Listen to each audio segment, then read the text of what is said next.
Hello, hello, hello. Happy Monday. Happy new week. How's everybody doing today?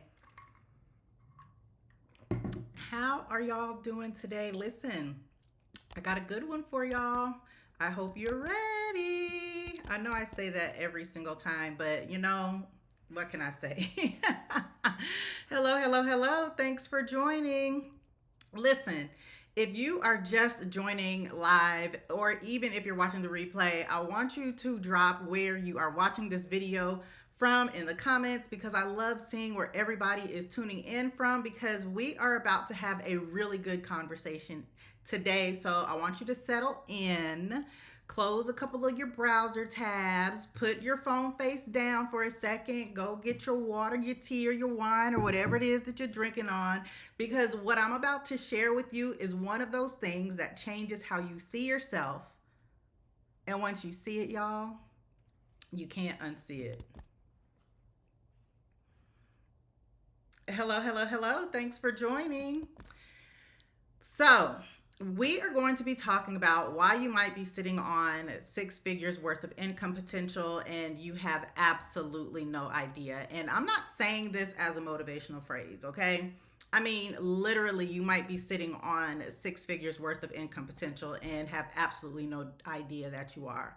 So, I'm going to start off this conversation with a question. And I want you to really think about it instead of just answering it in your head automatically, right? So, when someone asks you what you do for a living, what do you say? What do you say when somebody asks you? You probably give your job title like most people, right? Or maybe your department, you might say, I'm a marketer or I'm the vice president of finance, right? You might even use the company name if it's something recognizable. I'm the vice president of finance for Smuckers, okay? So you usually will position or state what you do through the lens of who employs you or your position or your title. And that right there is such a telling thing because that's what we do because most of us have been conditioned to define the value that we bring to the world by what someone else decided to pay us for it. And I think that is worth all of us just taking a pause for the cause on because your employer didn't hire you because they were doing you a favor. They hired you because something something you can do, or something you've spent years developing, it was worth paying for. That's why they hired you. So the problem is they decided what that thing was worth. You didn't decide it. And even the bigger problem in this is most of us took that number that they gave us and we made it our ceiling. So here's what I've noticed after years of working with women across all these industries that you can, in every industry I've worked with women. I've worked with teachers and nurses and corporate executives and government workers, nonprofit directors, healthcare professionals, you name it. And the pattern is always the same. The women who are most qualified to build a second stream of income outside of their job are almost always the least likely to believe that they have something worth selling. And I really want you to think about that for a second because it's not a coincidence. It's a condition. It's the way that we've been conditioned. We have been taught that the things that come easily to us are not valuable, right? We've been taught that if something feels natural, then it must not be special. We've been taught that the learning curve that someone else has to climb is somehow proof of value. And our own path, the one that we have already walked, is just ordinary. It's common, right? But I want to challenge that idea because I think that it's costing so many women, and not just income, but it's costing you in options. It's costing you in safety. It's costing you the freedom to make decisions from a place of choice instead of a place of obligation. And here's the thing. You've already done the hardest part. You've already developed the skills. You've already logged the hours. You've already accumulated the knowledge. You just haven't been taught how to look at it as an asset yet. And that is what today's conversation is about. We are going to talk about what you actually already have inside of you, what you're sitting on. We're going to talk about why it doesn't look like money to you yet. And we're going to talk about the changes when you start seeing your skills as a product, not just a qualification.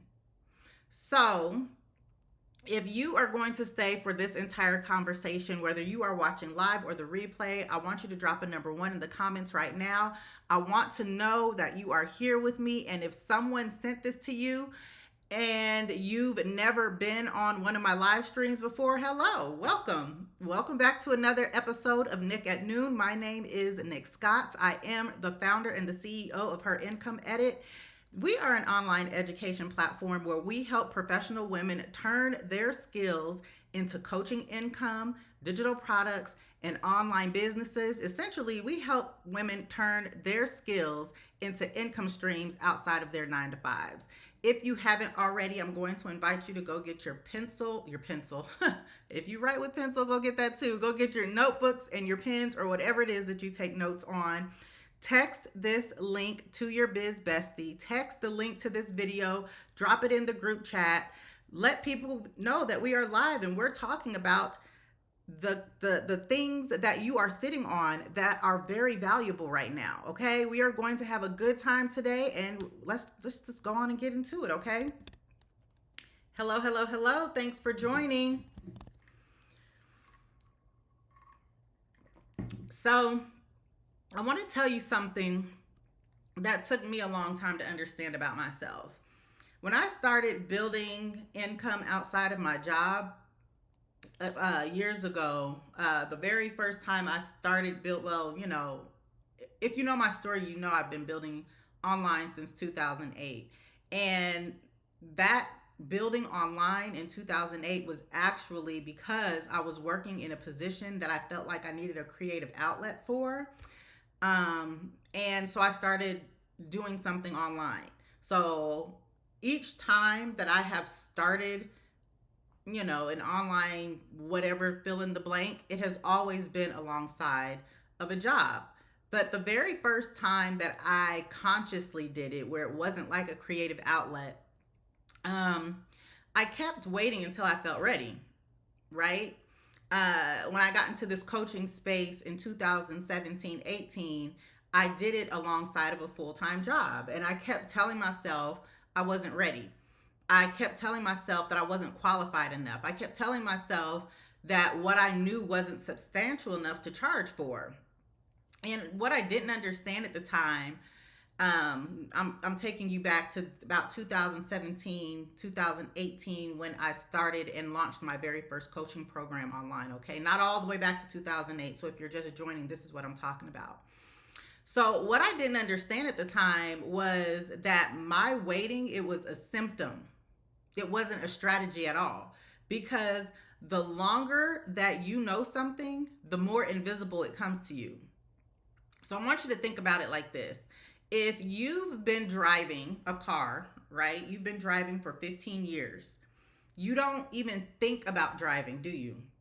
You don't feel impressive when you parallel park. You just do it. It's almost like second nature. And the skill of driving, this is why it feels like second nature, is because the skill of driving is so embedded in who you are that it doesn't even feel like a skill anymore. It feels like you're just breathing. It just feels so natural. And your skills are the same way. Your professional skills and your personal skills, that's how they work.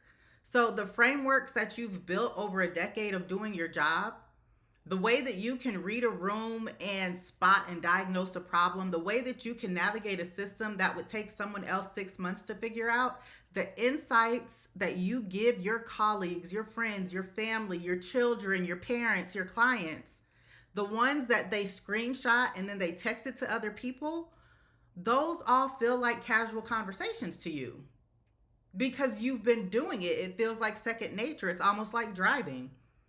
But to someone who is earlier on that same path as you, that right there is a lighthouse. That is a North Star. Here's something that I want you to think about, okay? The gap between what you know and what someone else desperately needs right now, it's not a small gap. It's a business. And most women don't see it that way because they're too close to it. So, there is a concept in psychology called the curse of knowledge.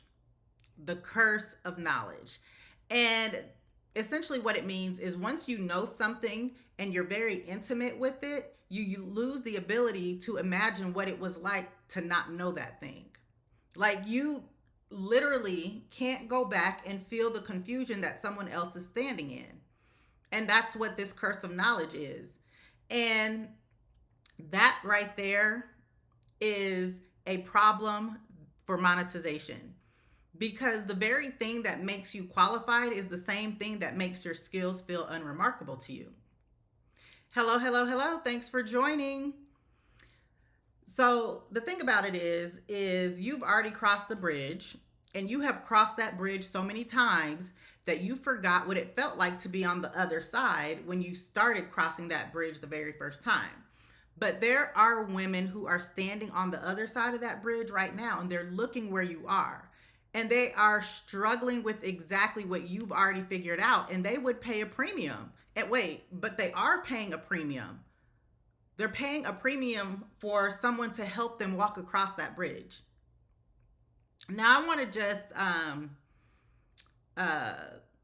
just shift this conversation for a second, because I think we also need to talk about why this matters beyond the money. We don't want to minimize the money ever, but all of this matters. It's so much deeper than money. Most women that I work with, they came to me because they wanted more money, right? They see, oh, I can edit my income. I can build this second stream of income along my job. And that's a completely valid reason. Like, money is a motivator for a lot of people. But what usually surface within the first first few weeks of us working together, it's always something deeper.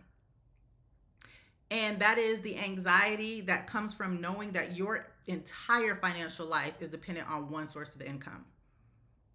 I'm talking about one salary, one employer, one decision that someone else gets to make about your future, your family, your legacy, your bank account, right? And I want you to think about what it felt like the last time there was a round of layoffs at your company, or you heard about a round of layoffs at another company, or a reorganization, or when you heard a colleague had just gotten let go with no warning after 12 years of being at that job. How did that make you feel? How does it make you feel when literally multiple times a week there are headlines with thousands and thousands and thousands of employees getting laid off? How does that make you feel? Do you get a knot in your stomach? If so, that's not just anxiety. That is your nervous system responding to a very structural problem. And that problem is most likely that your income isn't diversified. And in every other financial context, we know that concentration is a risk. We know you don't put all your investments in one stock, right? That's almost second nature for us. We know that you build an emergency fund because one paycheck stopping, it can't be the thing that unravels everything else in your life. But somehow when it comes to our income, the income that literally funds everything else in our life, we have normalized a complete dependence on one single source of income, and we call it stability, when in reality, it's exposure. And I'm not here to tell you that your job is bad, and I don't want you to quit your job, because I love that you have a job and I want you to keep it. I want you to keep your benefits. I want you to keep your PTO. I want you to keep that 6%, 3%, whatever it is that they match your 401k.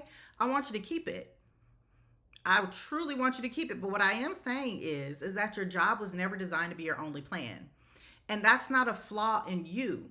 That's a design flaw in how we were taught to think about financial safety.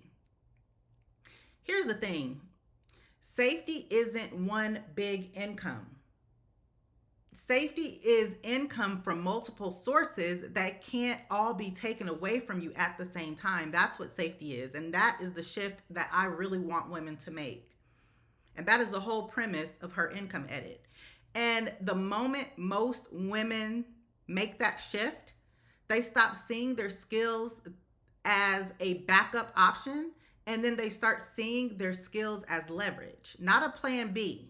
I'm not talking about a plan B here. I'm talking about leverage, because there's a difference. So a plan B, it means that you use it when plan A fails, right? So you have your plan A, and that is your job. Your skills turn to income, or your side business, or whatever it is, that's plan B. So we have this thing over here, plan B. So when plan A fails, then we have a plan B. But that's not what I'm talking about. I'm talking about leverage. And leverage means that you use the thing right now to create conditions that give you power inside of plan A. So we're doing it at the same time. So when you have income outside of your job, you negotiate different. You take time off without panicking. You say no to projects that drain you without fear that you'll be punished for it. You stay at your job because you want to, not because you have to. That's what leverage is. We're not talking about a plan B. And that is what we are building toward here at Her Income Edit. We're not talking about an escape. We're talking about elevation. And the vehicle for getting there is something that you have had the entire time. Listen, if you have had at least one perspective shift in this conversation so far, I want you to drop the number 1 in the comments, whether you are watching live or the replay. Let me know that you are here with me. Let me know that you are tracking with me. Let me know that you are picking up what I'm putting down, okay? Hello, hello, hello. Thanks for joining. I see the love on YouTube. Now, let me give you some context on why this particular conversation matters so much right now. Because we're living in one of the most significant economic reconfigurations in decades. And I'm not saying this to scare anybody.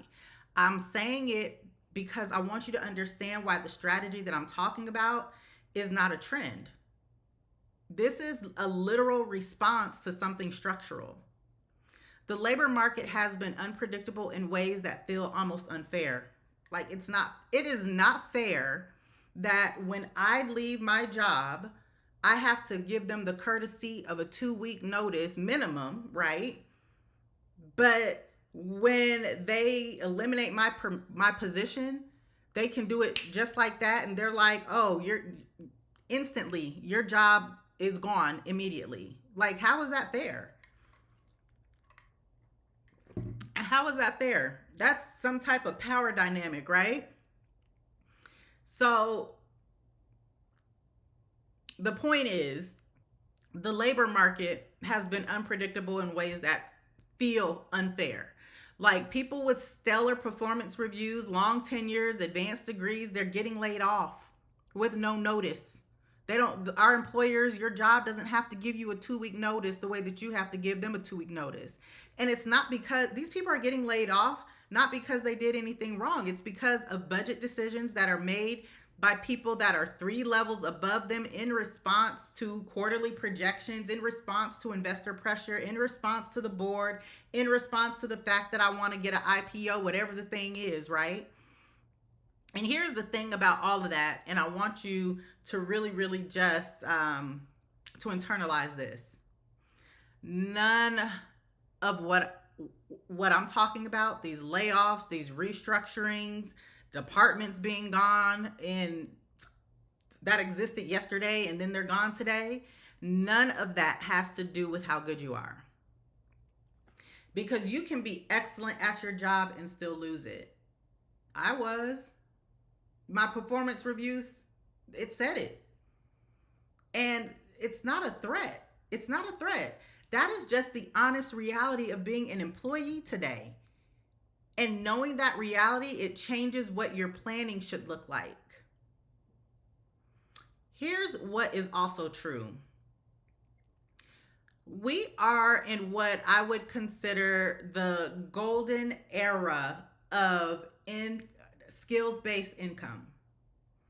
The golden era of skills-based income. Somebody dropped golden in the comments. What do you mean by that, Nick? Listen, The infrastructure for turning what you know into what you sell has never been more accessible than it is today, because the platforms already exists, the tools exists, and the audience already exists. But most women are still using the old map to get into this space. So the old map was go to school, get a degree, get a job, work hard, get promoted. And for a long time, that was the map and it worked. It got us to our destination. And for a lot of us, it did get us what we wanted, right? But that map doesn't have a second income stream attached to it. It doesn't have a section anywhere on that map that says, and while you're doing all that, you should also be building something of your own on the side. You should be building something portable, something that pays you whether or not your employer decides to keep you. And the women who figured out how to draw that part of the map themselves, they're in a completely different position than the women who are still waiting for their job to be enough. Hello, hello, hello. Thanks for joining. So I want to talk specifically about coaching for a second, because I think it's one of the most underutilized income streams for professional women and women, period.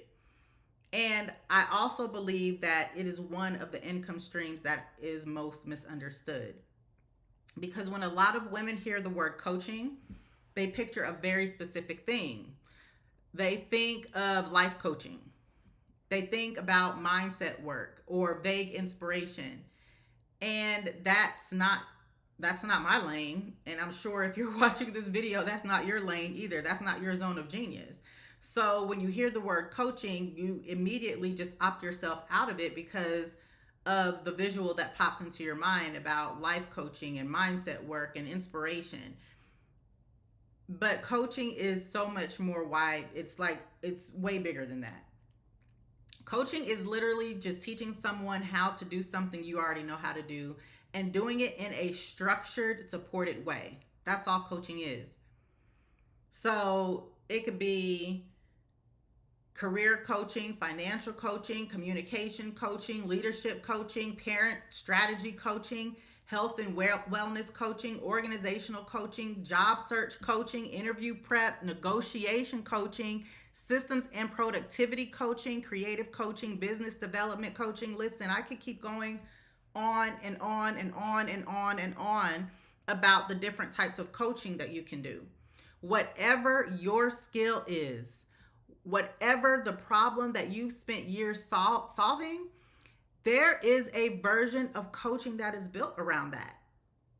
And there are people who would pay you a premium to access your perspective on that problem.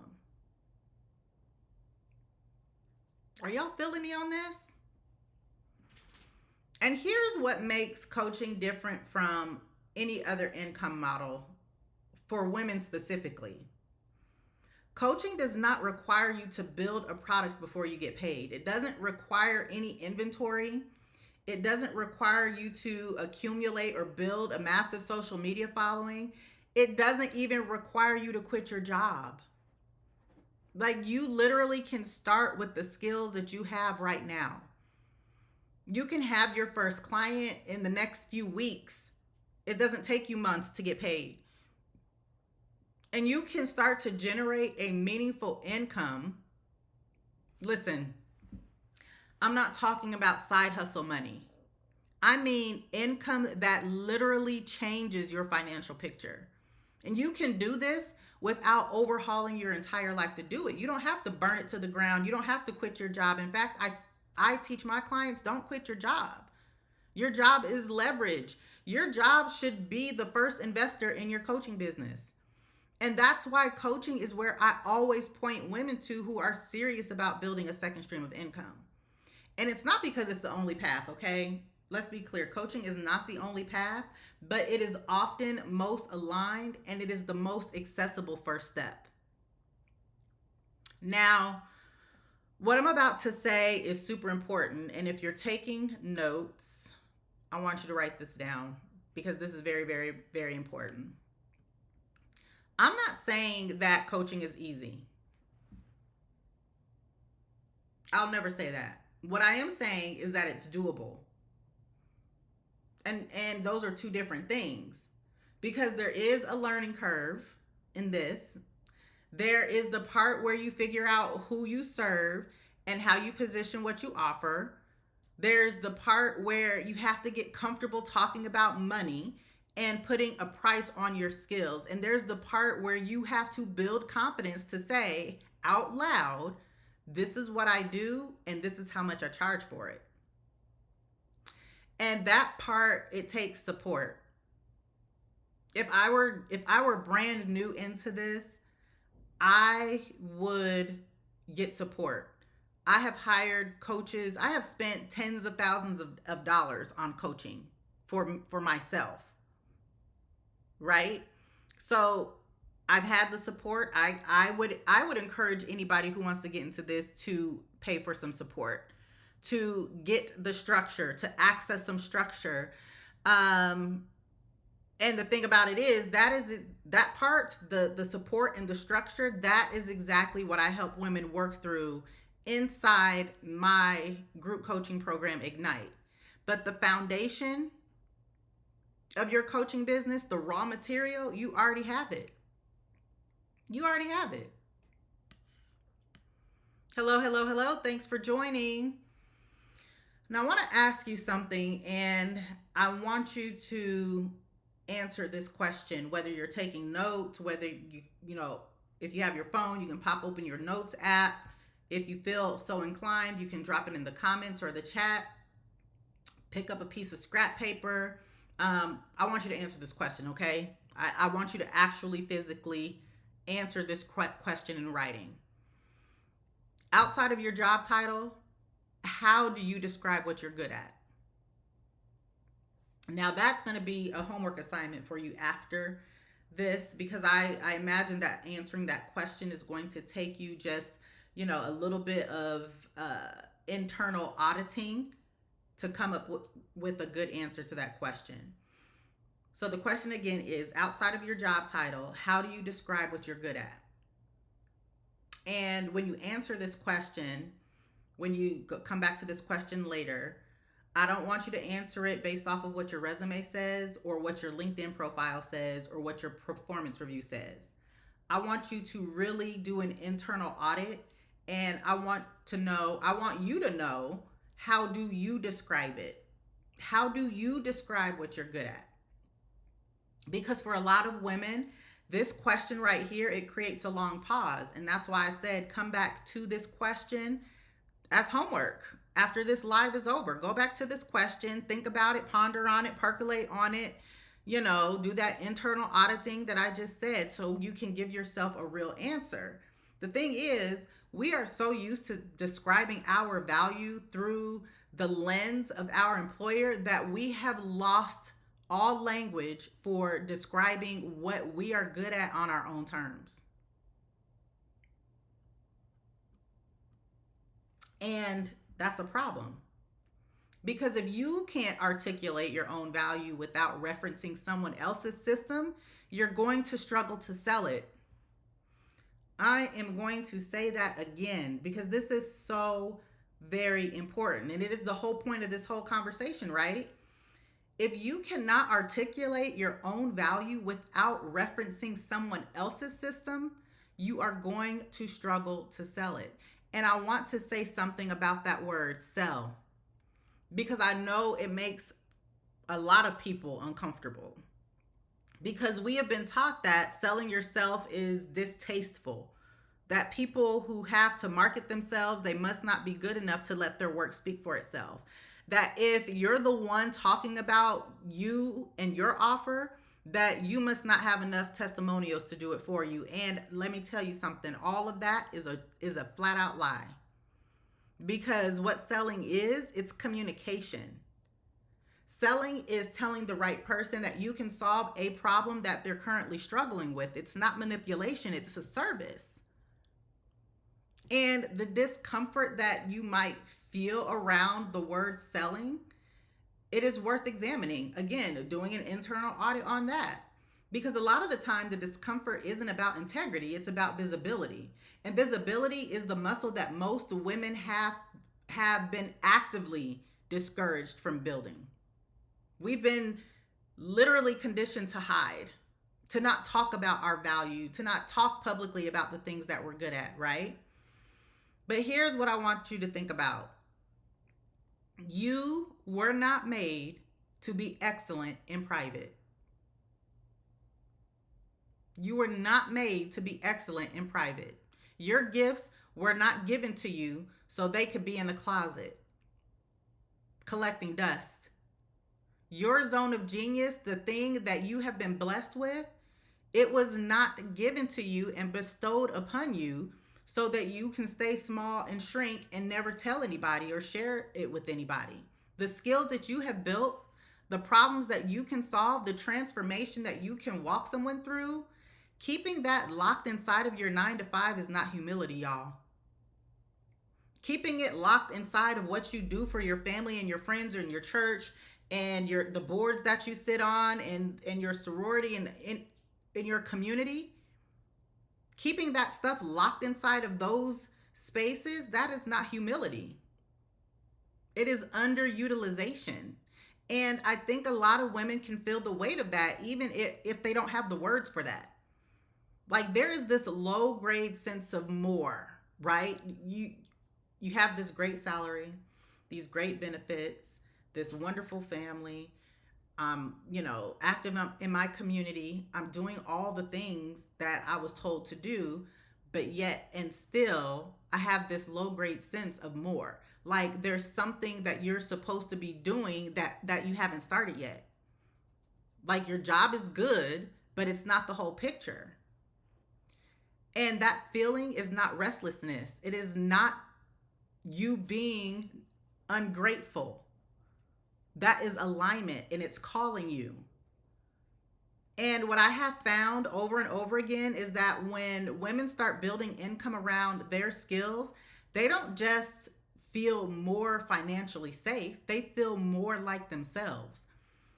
Because you are more than your job title. You are more than whatever title you hold in your family or in your community, because you always were more than that. Now, I want to talk about something else that doesn't get said enough in this space. Most conversations around multiple streams of income talk about financial freedom as if that is the end goal. And yes, financial freedom matters a lot. But for most women that I work with, the thing that changes their lives in the first place, it's not money, it's identity. It's the moment that they can go from I have a job to I have a business. It's the moment that they can go from I'm an employee to I'm also a CEO. It's the moment that they can go from I earn a salary to I also generate income. And those are not just words. Those are different relationships that you're going to have with your own worth.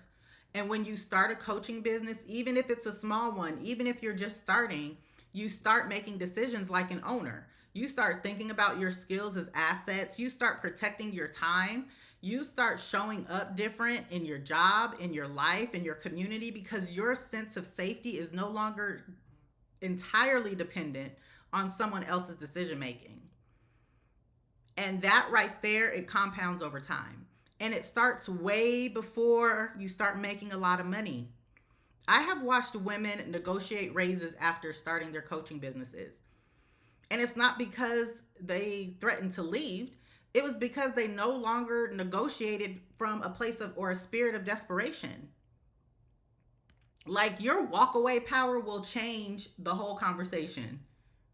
And your company, your manager, they can feel it. And that's what a second stream of income gives you. Not just cash in your bank account, it gives you power.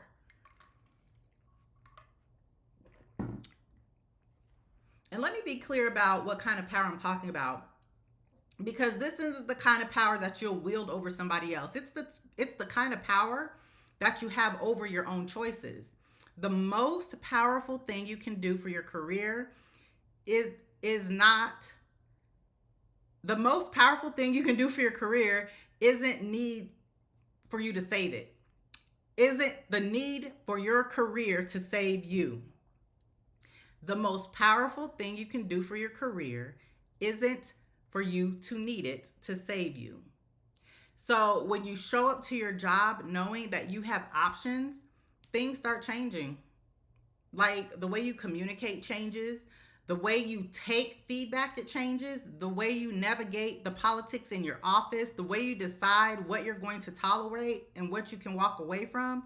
All of that changes because the most powerful thing you can do for your career, for your life, is for you not to need your career to save you.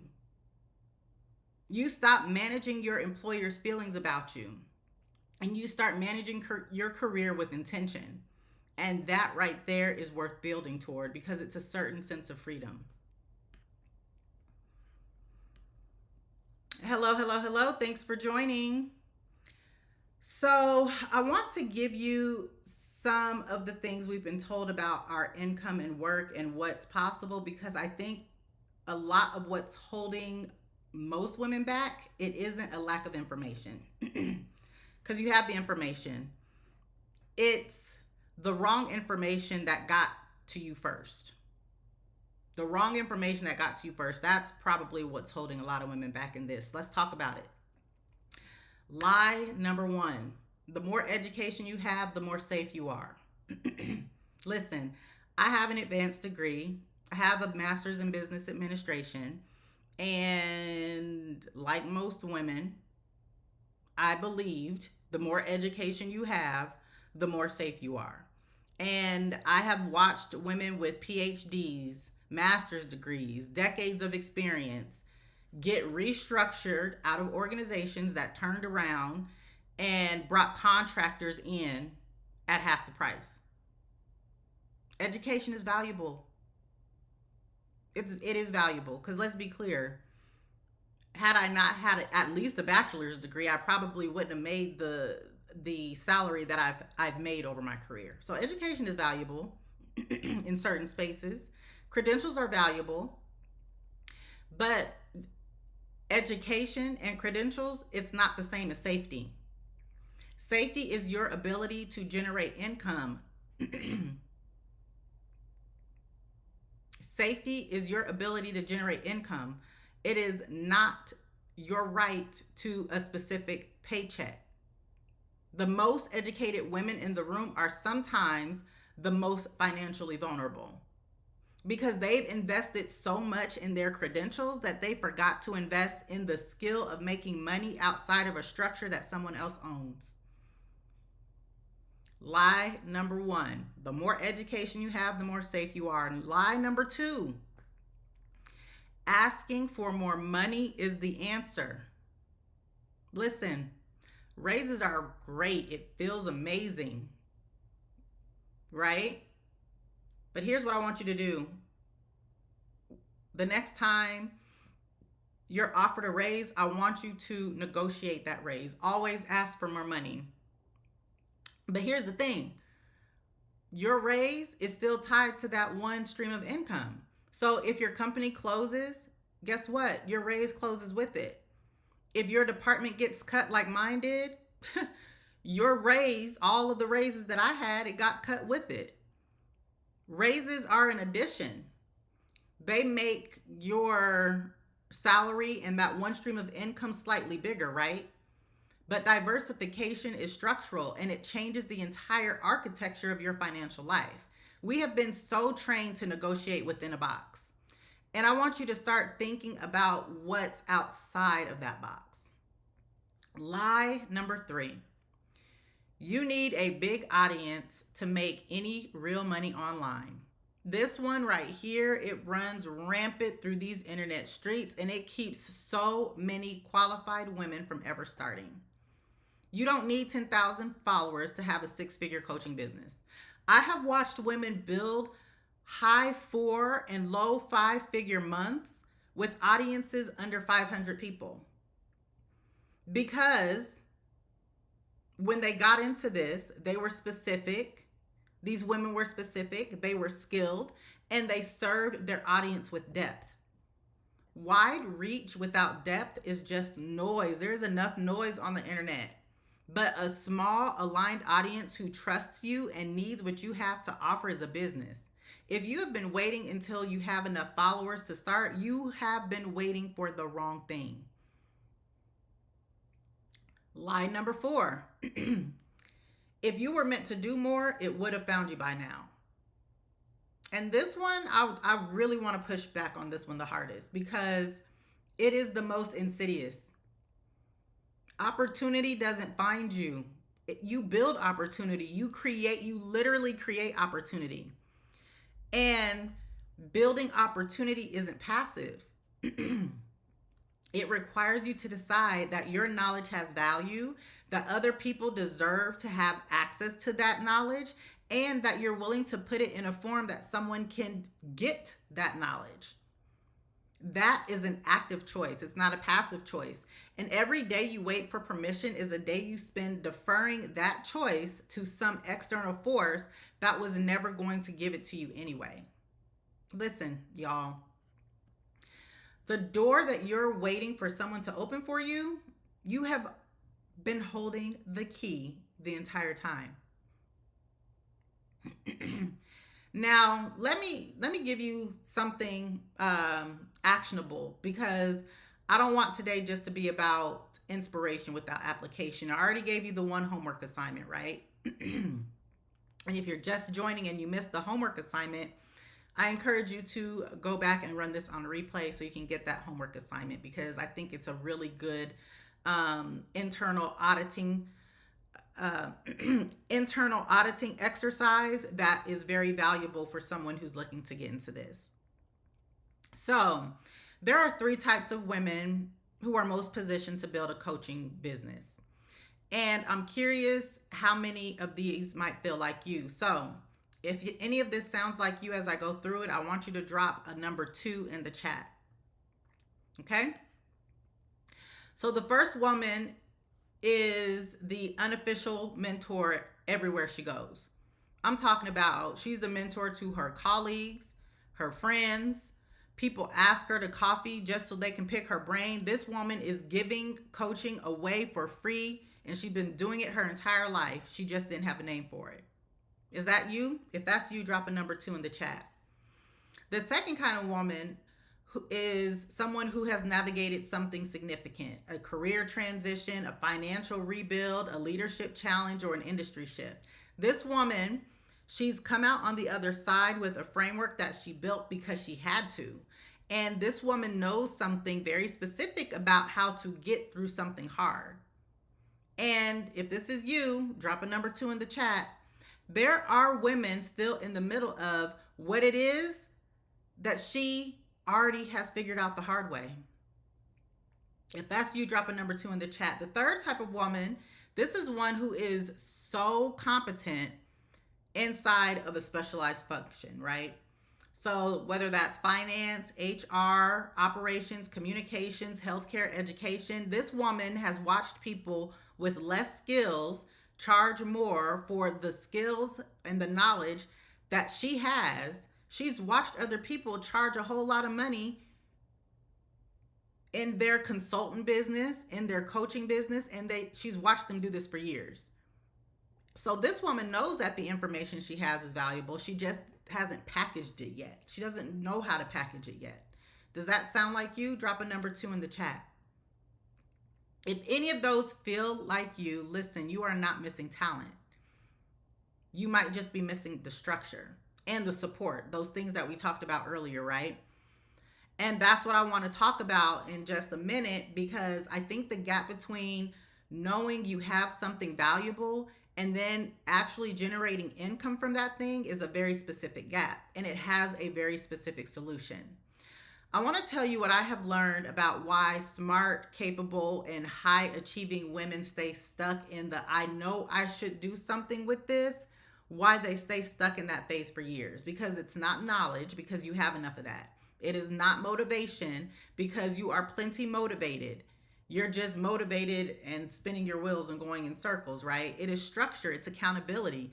It's having a clear sequence of decisions that build on itself instead of trying to figure out the entire journey before you take one step. Most women who want to start in this space, most women who want to start a coaching business, they spend so much time trying to figure out how to architect the whole thing in your head that you never really start. Like you're waiting until you know exactly who you serve, what you'll charge, and what your niche is, what the program looks like, what your website's going to say. You do all of these things before you even talk to a potential client. And I understand why you do it, because it feels responsible. It feels like you're preparing, right? But what it usually is you being avoidant, but you're dressing it up as planning. Because the real clarity, the clarity about who you serve, what that person needs, what you're going to charge, how you show up, all that clarity, it comes from doing the work, not from thinking about doing the work. The women who are building income from their skills right now, they didn't start with a perfect plan. They started with a clear enough direction and enough support to keep moving when it gets hard. And it does get hard, y'all. And it's not because something went wrong. It's because building something new is hard, period. When you literally have an idea and you're taking it out of your head and bringing it to the world, it gets hard. So the question isn't whether or not it'll be hard, because it is. It will be hard. The question is whether or not you'll have the right structure around you when it does get hard. And that is exactly what Ignite is. Ignite is my 12-week group coaching program for women who are ready to stop thinking about building an income stream and start building that thing. In 12 weeks, we will get clear on what you're selling and who you're selling it to. We build the foundation for your coaching offer. We talk about, the positioning, the packaging, the pricing. We're going to work through the money mindset piece, because for most women, that's where things get complicated. And we do it all inside with a group of women who are doing the same thing at the same time, which means you're not figuring this thing out alone. Applications for the next cohort are open right now. And listen, Ignite is not a course that you're going to sit down and watch. It is a program that you actively participate in with me, with your cohort, with real feedback and real work. If you need someone to hand you a framework and then disappear, that's not what this is. But if you want 12 weeks of structured support, if you want a real accountability partner, and if you want a group of women who are in this with you, this is the room that you need to be in. So the question isn't whether or not you need to be in this program. The question is what it's costing you to keep waiting. What is it costing you to keep waiting? The coaching programs that women build inside of Ignite, they don't go away at the end of 12 weeks. They generate income for as long as this woman, as long as you decide to run that program. Okay? You can learn more about Ignite and apply for the next cohort on my website at herincomeedit.com/ignite. The link is also down in the description. And yeah, I hope just applying, this is the other thing that I want to say. Applying doesn't commit you to the program. Applying doesn't commit you to the program, but you can learn all about it on the website at herincomeedit.com/ignite. And before I let you go, I want to leave you with something else. We spend so much time measuring our value by what the market decided to pay us for it, but what your employer, or by what your employer put in an offer letter, right?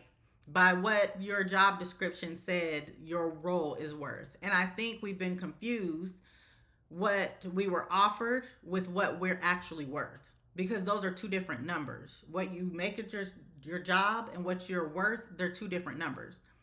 What you were offered is what someone else was willing to pay to access your skills inside of their system, inside of their structure, inside of their organization. And what you're worth is the full scope of who and what you are. It is the full scope of what you can do, what you can teach, what you can lead, what you can build, and what you can transform on your terms. That's what you're worth. And what you're worth, it is much bigger than what you're offered. And the only way to access that is to stop waiting for someone else to see your worth and start building the structure that makes it visible. You are not behind. You are not too late. You are not missing something that everyone else has. You are sitting on something that most people spend years to find. You already have an asset. The question is whether or not you'll decide to activate it. And when you're ready to make that decision, and I don't mean one of these days or when things slow down or after another degree or certification, when you are truly ready to make that decision, Ignite is where we do that work together. So head over to my website at herincomeedit.com/ignite, or you can just simply drop the word Ignite in the comments and I'll make sure that you get everything you need to apply, okay?